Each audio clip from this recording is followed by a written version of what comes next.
How to check app permissions quickly on Android. This tutorial shows you how to see what each app on your device has access to in just a few steps. First, open the Settings app on your Android device.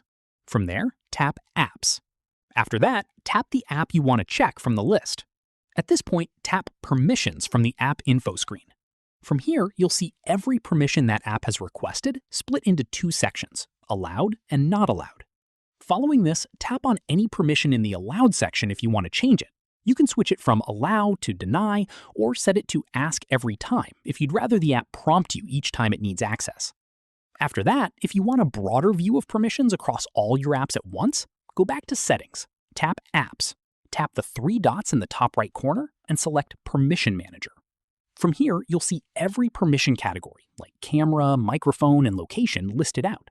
Tap on any one of them to see which apps have access, and make changes from there.